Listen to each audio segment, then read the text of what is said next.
Buenos días, profesor. Nosotros somos el equipo de Anaya Cárdenas, Alfredo Joel y Roa Guerrero Maricruz. Nosotros le vamos a presentar el tema 4.3, combate de incendios. La siguiente, por favor. Tu cámara.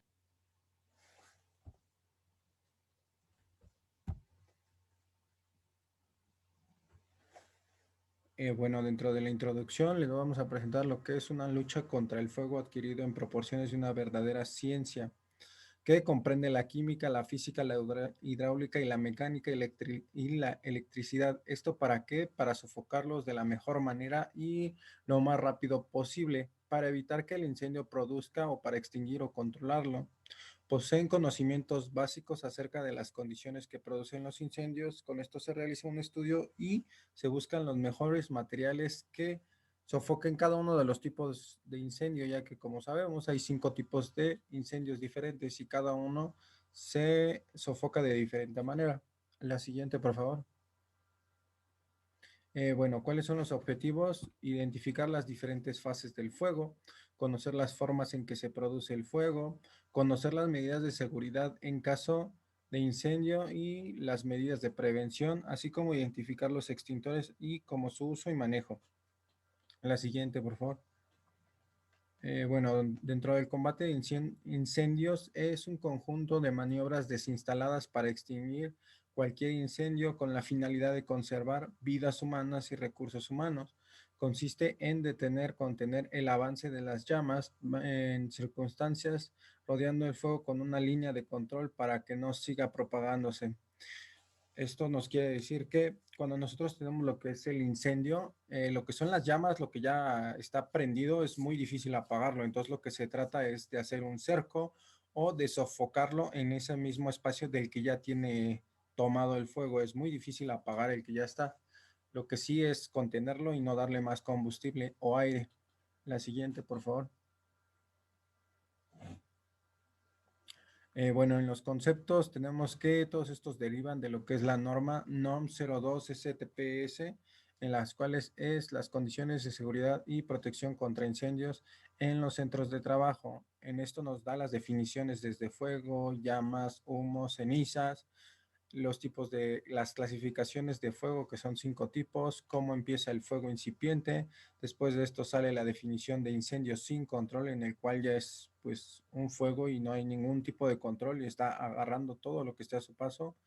Los tipos de combustibles desde el líquido y los pictogramas que nos describen cada uno, así como la protección contra incendios en los centros de trabajo y las medidas que deben de tomar tanto lo que es el patrón así como el trabajador. La siguiente, por favor.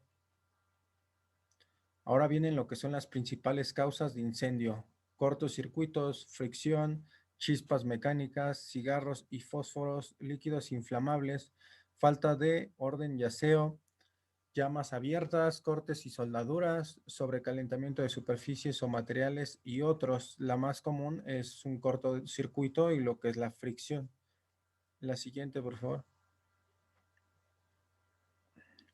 Naturaleza del fuego. Viene lo que es la pirámide del fuego, el tetraedro del fuego y el proceso de combustión. Primero entramos en lo que es la pirámide del fuego, el cual tiene 3 componentes, lo que es el calor, el combustible y el comburente, que la mayoría de los casos suele ser el oxígeno, no siempre. Entonces, cuando tenemos este triángulo en el cual se juntan estos 3 factores, es cuando ya tenemos una llama y nace lo que es un fuego incipiente. Luego viene lo que es el tetraedro del fuego, que sería el calor, el combustible y el comburente, que también sería un sinónimo de lo que es la pirámide del fuego, y el proceso de combustión. Nosotros pues tenemos como que un poco el dogma de decirle combustible a gasolina o cualquier derivado del petróleo, pero puede ser desde papel hasta madera. La siguiente, por favor, o hasta metales incluso. Ahora viene lo que es la velocidad de propagación. Esto tiene que ver con algunos fenómenos. Hay 4 tipos de lo que es la velocidad de propagación: lenta, normal, rápida y muy rápida. Y esto va a depender dependiendo del fenómeno. En el primer caso sería la oxidación y no hay ningún aumento de temperatura y se produce con poca luz y una emisión de calor que se disipa en el ambiente. Sería en un incendio normal a cielo abierto, por ejemplo, un incendio forestal. Lo que es combustión Se produce cuando se hace una emisión de luz, una llama, y que es perceptible al humano, y frena lo que es valores de los varios centímetros por segundo. Lo que es la rápida se llamaría deflagración, que sería una combustión que se produce a la velocidad de propagación del frente de la llama. Esto es principalmente con combustibles líquidos y que sean altamente flamables. Después viene la que es muy rápida, que sería una detonación, y en este caso sería, por ejemplo, lo que es una explosión, como la conocemos nosotros. La liberación de energía es muy rápido al momento de la combustión o del comburente al entrar con lo que es el combustible. La siguiente, por favor.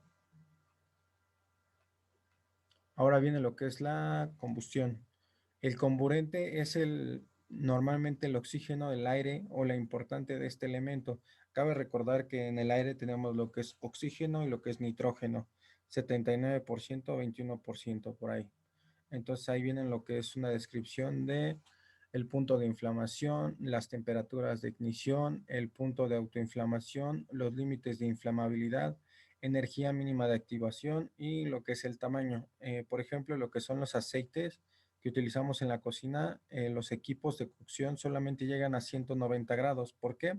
Porque su punto de autoinflamación empieza en los 200 grados. Entonces, es muy importante tener estos aspectos muy bien identificados y más si se trabaja con ellos, ya que, por ejemplo, si se eleva más este punto, pues ya empieza la autoinflamación y no necesita lo que es una chispa, alguna fricción o algún punto en el cual realice la chispa o la combustión, el inicio del incendio. La siguiente, por favor.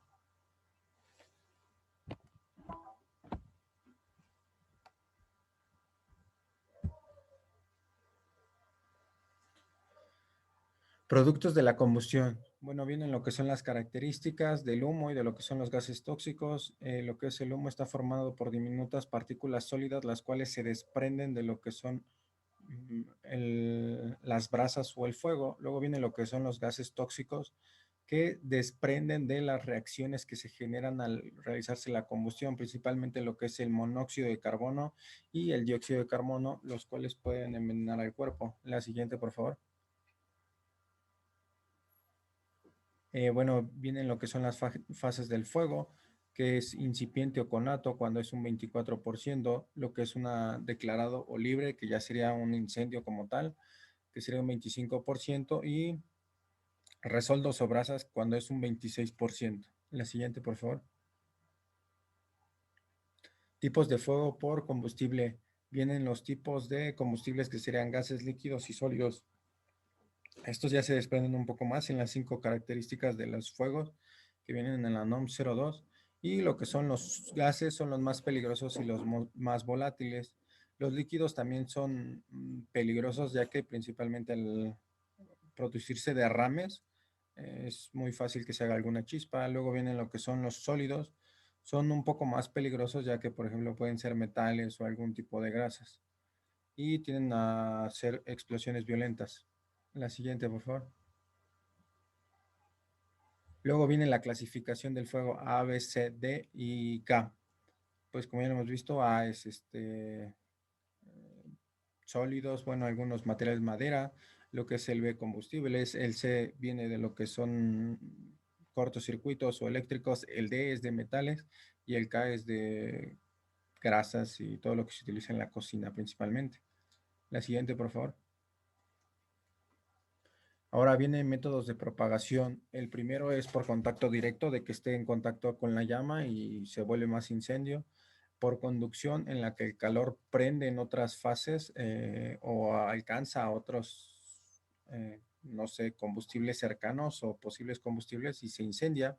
Luego viene por radiación, en el cual sería el calor que emite lo que es el incendio, y por convección, en el cual el mismo aire empieza a llevar lo que son dentro del humo, las brasitas, y se incendia. La siguiente, por favor.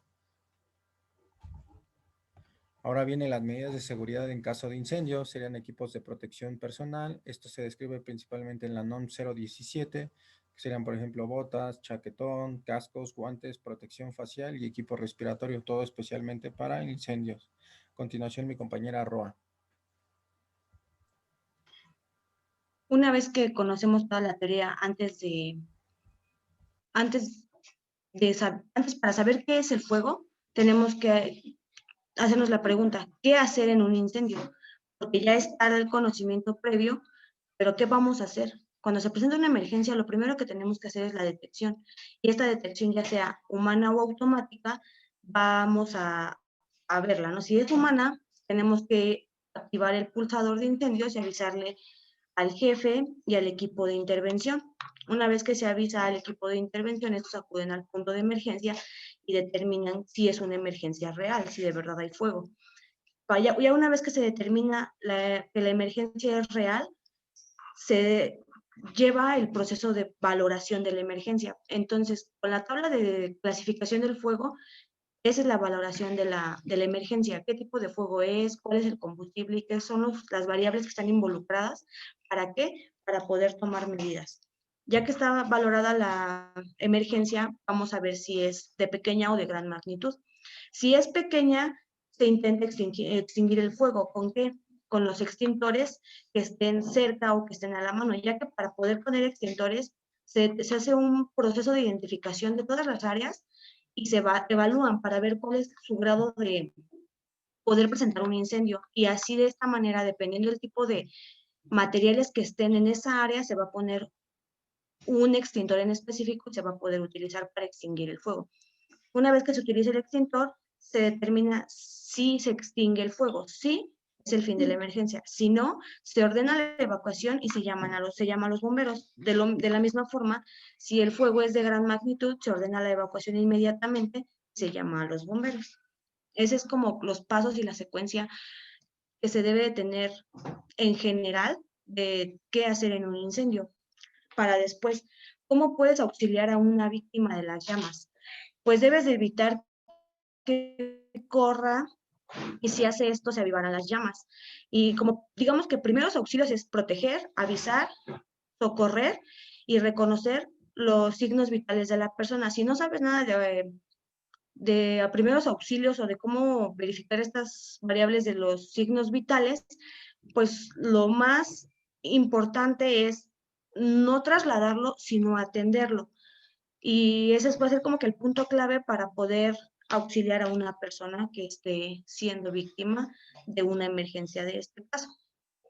Algunos de los recordatorios es que debe de estar todo perfectamente señalado en el lugar de trabajo, ya sea un punto de reunión en caso de cualquier emergencia y señalizaciones, ¿no? No correr en las escaleras, saber dónde están los extintores, no correr, no usar un extintor si no sabes cómo se usa, solamente avisar a tu jefe, al jefe de emergencias, ¿no? Al que está encargado de esto y ponerte a salvo o ayudar a otros que estén a salvo. Esos son los recordatorios como más generales. Los métodos de extinción del fuego. Estos se basan al triángulo de fuego. Cuando se tiene un calor, cuando la variable es calor, el método de extinción va a ser el enfriamiento. ¿Cómo es el enfriamiento?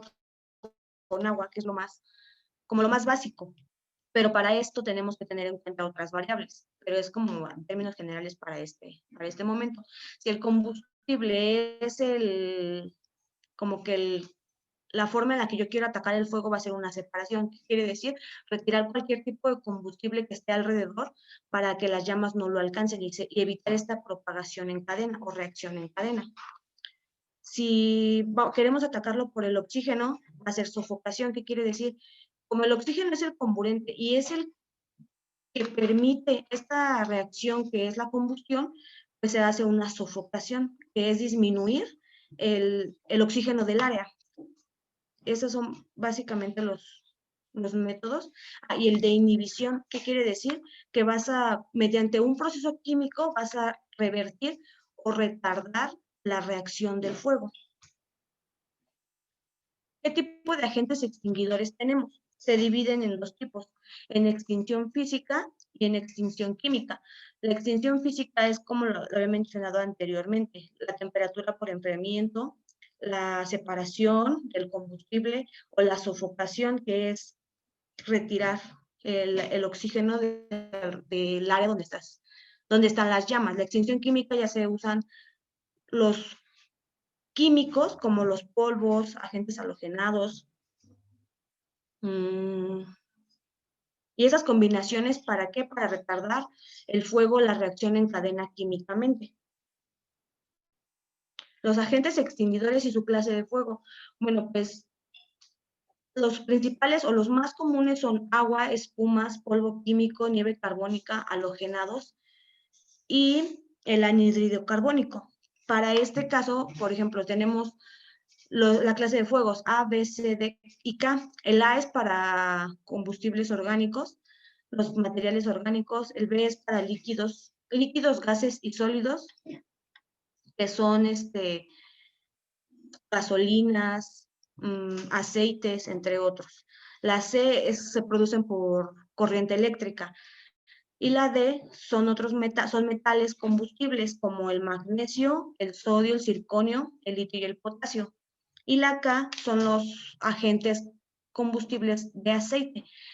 Y dependiendo del tipo de sustancia que tenga un extintor, podemos ver qué tipo de fuego se puede atacar, ya sea, si es a base de agua, el tipo de material a extinguir son los de clase A. Si es un polvo químico, sirve para clase A y clase B, y así como la clase C, porque no conducen electricidad por el tipo de reactivos que tienen estos agentes. Bueno, los extintores, ¿qué son? Se dividen en dos categorías, son los extintores presurizados y los extintores cuya presurización se realiza al momento del empleo. ¿Qué quiere decir? Los presurizados son ellos que están listos para ser utilizados en el momento en el que se presente la emergencia. Los que la presurización se realiza al momento tienen como algo afuera, otro cilindro pequeño que provoca la reacción química de la presurización. Y los tipos de extintores los tenemos por la forma de uso. Manuales, que son todos los tipos, los automáticos que solo son de polvo y agua, y con ruedas. Los que son con ruedas son más grandes y tienen mayor capacidad. Los manuales son de menos de 20 kilos de peso. Las normas generales para los extintores, pues son el etiquetado. En el etiquetado tiene que venir la temperatura máxima y la mínima de servicio, a las que pueden estar. Cuando tú tienes un incendio muy grande, ya los extintores no son como la solución. Ya tienes que buscar otros métodos, en este caso ya sea llamar a los bomberos u otra forma de extinguir el fuego. Y en cuanto a su ubicación, estos deben estar ubicados según las normas. Debe de haber uno cada 100 metros cuadrados por superficie. ¿Para qué? Para que puedan estar al alcance de cualquier emergencia. Para saber cómo usar un extintor, tenemos que saber cuál es la anatomía del extintor. Y la anatomía del extintor se compone de los siguientes elementos: de manija de carga, manija de disparo, un manómetro que nos dice la presión o la cantidad de material de agente que tiene dentro el extintor, la zona de válvulas, el cilindro contenedor, que es el contenedor, el tubo, el seguro, el marchamo, cinturón, manguera, boquilla y las etiquetas. Las etiquetas son las que nos dicen qué tipo de agente extinguidor tiene, la vigencia, la empresa y todas las especificaciones propias del agente que se encuentra dentro del cilindro. Pasos para utilizar un extintor. El primero es localizar el extintor que esté más cercano al área que se encuentre en este peligro de incendio. Y siempre se debe de cargar el extintor por la manija. Es importante que si no sabes cómo se usa un extintor, no intentes manipularlo, ya que esto en lugar de ayudarte será contraproducente. Al llegar al lugar del incidente, remueve el seguro girándolo para romper el marchamo y deséchelo. Tomas la manguera por la boquilla y con la mano derecha tomas la manija del extintor y con la mano izquierda la manguera, ya sea de sifón o generalmente son de sifón. Entonces se toma y se tiene que pues controlar bien para poderlo manipular. En el caso de áreas abiertas, debes de utilizarlo en la dirección del viento, porque si lo usas a dirección contraria, pues obviamente lejos de apagar el incendio te va a regresar todo hacia tu cuerpo y eso no es el objetivo de un extintor. El número 6, en áreas cerradas debe de haber una ruta de escape, ya que hay algunos contenedores o algunos agentes como el CO2 que también se usan para la sofocación, que quiere decir que estos reaccionan con el oxígeno y hacen que se disminuya el oxígeno. Entonces, puedes provocarte una asfixia. Por eso debe de haber una ruta de escape para que en cuanto lo uses pueda salir lo más pronto posible. Y si es que no tienes el equipo de protección personal antes del incendio, que te tomó por sorpresa y estás dentro y ya no te dio tiempo como de irte a poner tu equipo de protección personal para atacar esto, debe de haber una ruta de escape, o si no hay una ruta de escape, lo más conveniente es que salgas sin intentar manipular este extintor. No se acerque solo a combatir el fuego, busque la ayuda de alguno de sus compañeros de la brigada. Eso es importante, tenemos que avisar. ¿Para qué? Para que el momento en el que tú intentas utilizar un extintor y extinguir el fuego, ya venga ayuda en camino, o sea, ya no vayas a estar solo en ese proceso de intentar extinguir un fuego, siempre y cuando sea uno de magnitud pequeña. Una vez que se controla el incendio, te debes de retirar y lo más pronto posible del inmueble, ya que pudo haber sufrido algunos daños y ocasionar otro incidente de otra especie.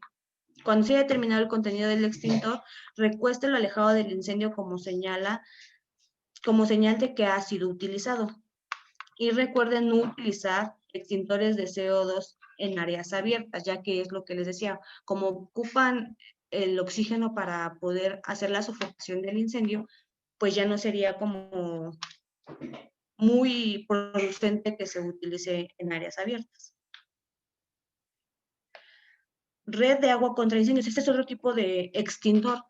Se componen por un hidrante, ya puede que haya en la planta unas bocas de incendio o rociadores automáticos. Los rociadores automáticos funcionan por detección automática o por detección precoz o incipiente. ¿Qué quiere decir? La detección automática es que en el momento en el que detectan humos, llamas o alguna temperatura mayor a la que tienen en su sensor, en ese momento se abren las llaves, se abren las regaderas, ya sea las que estén en el techo o que estén en el piso.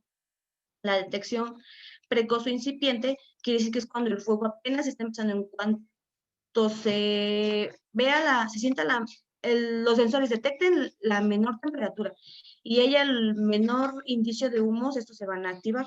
Por eso son precoces o incipientes, cuando el fuego apenas está iniciando. Medidas de prevención. Los medios humanos que componen los servicios de prevención contra incendios deben ser formados de forma periódica, tanto de manera práctica como teórica. La formación y el entrenamiento debe ser de forma teórica, que quiere decir que tenemos que darles todos los conocimientos esenciales para la prevención, el conocimiento de los medios que usar, cómo, cuándo, por qué y para qué. Cuando tú le das toda esta información teórica a tus brigadistas y a tus empleados, en caso de que nada más sea como para simulacros y que ellos no estén dentro de una de las brigadas, deben aún así saber o tener conocimientos de cómo reaccionar en caso de que se presente uno de estos incendios o accidentes. La formación práctica ya va en cuanto a los simulacros, en el que los brigadistas tienen que usar el equipo, tienen que tomar tiempos de cuánto les toma ponerse un traje o todo su equipo personal.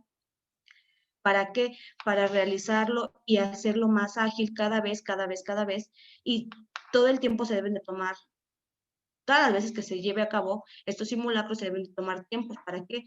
Para corregir errores, para afinarlo, para que a la hora de que se presente una emergencia real, todas las personas involucradas, tanto brigadistas como trabajadores que no son brigadistas o que no están dentro de estos equipos para la prevención y para la ayuda en caso de una emergencia, tengan el conocimiento de qué hacer, cómo, cuándo, y se cometan el menor número de errores posibles en una emergencia real.